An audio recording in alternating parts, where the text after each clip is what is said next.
Mapagpalang araw mga kataba. Yan, habang naglilinis tayo ng ating mga pinamili, magluluto tayo ng ating isda. Salmon to. Kinoat ko lang to ng ating flour at asin. Kasi magpapartneran ko to ng buro. 4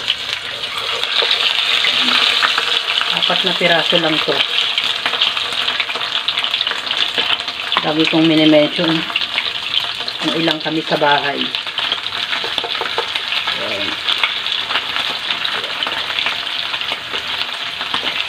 Nakakatulong din kasi yung flour. Bukod sa hindi tumatalsik masyado, pampalutong. Takpan natin. Naluto ko na yung ating isda. Yan. Tapos salang naman natin yung ating talong.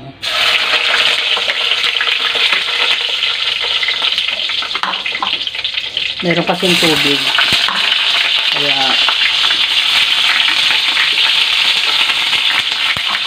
tumatalsik.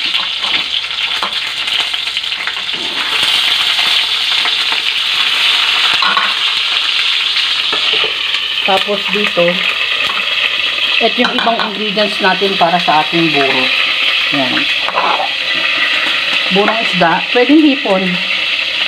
Oh, ganito lang karami, bawang, sibuyas, luya, at kamatis. Yan. Mamaya natin igisa. Naluto ko na yung talong. Sabi ko naman, basta prito, hindi na natin masyadong pinapakita ng matagal. Nilagay ko na yung ating bawang, sibuyas, luya, kamatis.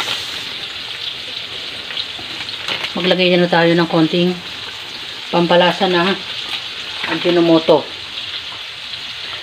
Tapos dito, hindi na ako naglalagay ng asin kasi alam nyo naman, di ba, pagburo. Pabayaan natin lumambot yung ating kamatis. Saka natin ilagay yung ating burong isda. Pinipress ko na yung ating kamatis. Napansin nyo, hindi ako nagbawas ng mantika. Kasi mas masarap pag medyo nagmamantika.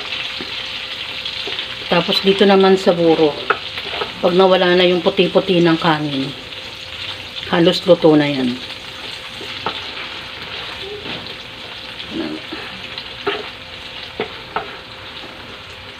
Kaya pinipress ko kasi para yung mga buo-buong kanin maluto din.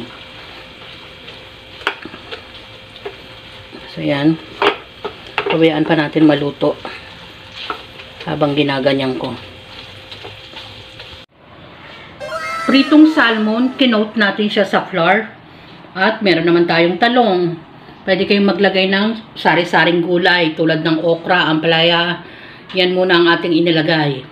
At yun namang kapartner niyang sausawan, burong isda. Iginisa ko lang yan sa ating mga pampalasa tulad ng kamatis at luya. Mapapansin nyo, may mantika.